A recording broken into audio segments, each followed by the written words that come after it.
ambulan udara saat ini tentunya peran PJR menjadi sangat krusial atau penting. Telah terjadi laka lantas Kupang Medan 29 arah Bandung. Baik, monitor di 87 ke udara 00 agar segera diluncurkan untuk ambulan udara. Udara 00, silakan diluncurkan ambulan udara ke TKP dengan titik koordinat kilometer 29 Cikarang Utama. Kita tentunya memiliki jalur MBZ atau pada saat nanti di lokasi jalur kereta api yang memang tidak memungkinkan kendaraan melintas, disitulah heli dengan fasilitas Howitz tadi itu bisa melaksanakan pertolongan.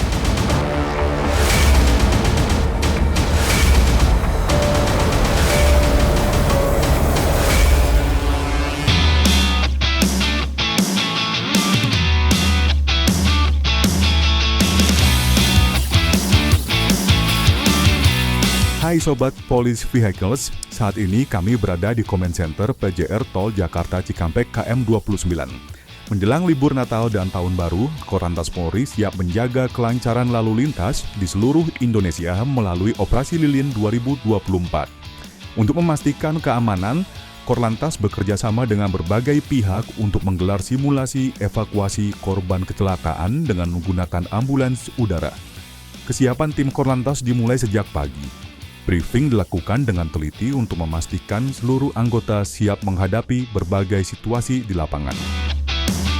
Salam Sobat Police Vehicle, pada hari ini saya akan menyampaikan apa tupoksi atau tugas pokok fungsi dari si PJR. Saya sendiri selaku kasih PJR merupakan kepala seksi yang berada di bawah Subdirektorat WAL dan PJR. Jadi Subdit WAL dan PJR ini merupakan salah satu subdirektorat yang berada di bawah Direktorat Penegakan Hukum Korlantas Polri. Tugas dari si PJR sesuai dengan nama adalah patroli jalan raya. Kita lebih banyak melaksanakan kegiatan pengaturan, penjagaan, dan patroli, jadi turjali. Kemudian dengan adanya ambulan udara saat ini, tentunya peran PJR menjadi sangat krusial atau penting, mengingat di mana pada saat seorang anggota melaksanakan patroli, kemudian menemukan ada terjadinya suatu kecelakaan yang membutuhkan suatu penanganan kedaruratan, misalnya pada saat itu di lokasi tersebut terjadi suatu kepadatan yang sangat tinggi sehingga tidak memungkinkan ambulan untuk mendatangi ke TKP. Disitulah petugas PJR dapat melakukan permintaan kepada ambulan udara melalui NTMC sehingga di lokasi tersebut nanti akan didatangi oleh tim heli dari Polisi Udara dan dari Pusdokes.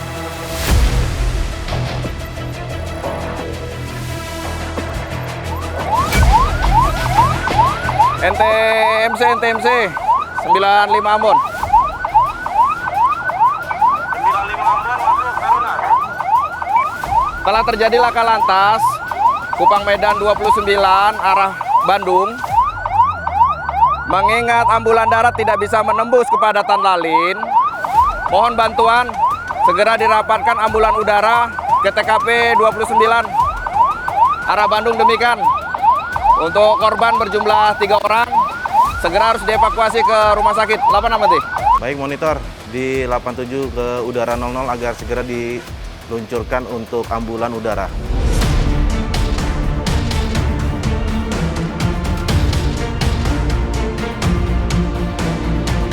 Udara 00, silakan diluncurkan ambulan udara ke TKP dengan titik koordinat kilometer 29 Cikarang Utama. Mengingat kondisi lalin yang tidak memungkinkan dan korban membutuhkan penanganan medis secepatnya ke rumah sakit.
Baik, jadi police vehicle setelah heli atau ambulan udara datang ke lokasi TKP, tentunya korban yang tadi memerlukan pertolongan gawat darurat itu akan dilakukan pertolongan ke rumah sakit terdekat yang tentunya memiliki landasan heli. Jadi saat ini sudah ada 11 rumah sakit yang sudah membuat MOU dengan Polri, khususnya dengan Baharkam. Nah, kemudian salah satunya tentunya yang menjadi pusat utama dalam kepolisian adalah di Rumah Sakit Polri di Keramat Jati. Itu tentunya menjadi salah satu rumah sakit utama sebagai rujukan pada saat terjadinya penanganan korban laka lantas. Baharkam Polri, yaitu melalui Direktorat Polisi Udara, itu sudah menyiapkan 3 heli, yaitu 2 heli yang berfungsi untuk melaksanakan penanganan melalui landasan di jalan tol. Nah, ada 1 heli yang dapat melaksanakan evakuasi melalui hoist atau melalui wrapping. Jadi di situ kita tentunya memiliki jalur MBZ atau pada saat nanti di lokasi jalur kereta api yang memang tidak memungkinkan kendaraan melintas, disitulah heli dengan fasilitas hoist tadi itu bisa melaksanakan pertolongan. Nah, Sobat Police Vehicles, sudah lihat kan kegiatan evakuasi dengan ambulans udara yang dilakukan oleh Polri? Pasti kalian penasaran, apa sih fungsi dan kenapa kegiatan simulasi ini dilaksanakan? Tentunya yang paling pertama adalah untuk memberikan suatu gambaran atau simulasi, sehingga pada saat anggota PJR menemukan kondisi serupa, itu sudah punya bayangan atau gambaran apa yang harus dilakukan. Sehingga manakala sesuai dengan hasil pengamatan, hasil evaluasi pada saat di lokasi yang memang saat itu terjadi resiko yang dapat menjadi suatu golden time bagi korban, tentunya di situ petugas PJR dapat segera memutuskan. Mengingat situasi mungkin ada terjadi dampak yang sangat padat, ambulan tidak dapat menuju ke lokasi dengan segera, sedangkan korban saat itu harus segera ditolong.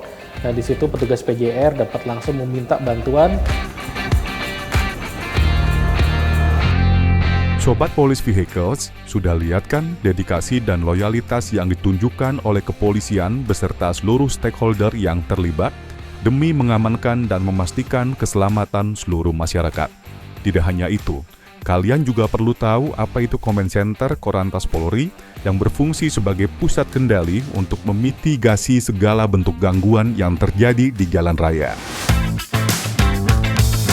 Baik, jadi posko Command Center di KM29 ini memiliki suatu bentuk tujuan sebagai K3I, yaitu adalah kendali, komunikasi, koordinasi, dan informasi. Nah, dalam fungsi K3I ini di dalam Command Center ini terdiri dari beberapa layar yang di situ juga terdapat operator. Ada 11 jaringan yang tugasnya memantau ya. Antara lain yang pertama adalah ada GID atau Jasa Marga Integrated Digital Map, itu juga memantau pergerakan kendaraan arus di jalur khususnya di Tol Cikampek sampai dengan Cipali. Kemudian ada CCTV yang terhubung dengan Astra, yaitu yang di wilayah Cilegon, itu juga untuk memantau CCTV yang berada di wilayah Merak.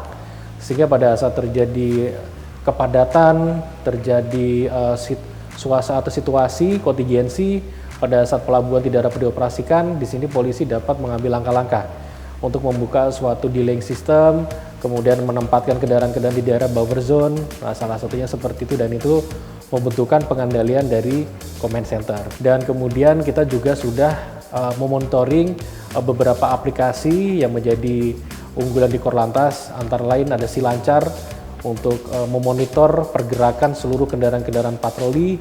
Kemudian juga ada IoT, Internet of Things, itu juga memantau pergerakan kecepatan yang ada di wilayah untuk menentukan titik-titik mana yang memerlukan intervensi, seperti di lokasi-lokasi trouble spot ataupun blind spot. Ada di integrasi Command Center ini.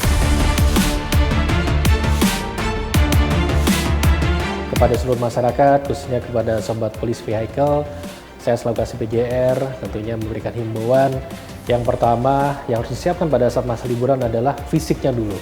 Pada saat fisik sudah siap, ini juga akan menjadi pengaruh karena masyarakat akan membawa kendaraan dalam jangka yang cukup jauh misalnya. Yang kedua adalah siap kendaraan. bagaimana memastikan kendaraan yang akan digunakan ini juga harus siap pada saat mereka berkendara. Dan yang terakhir tentunya juga harus menyiapkan surat-surat kendaraan.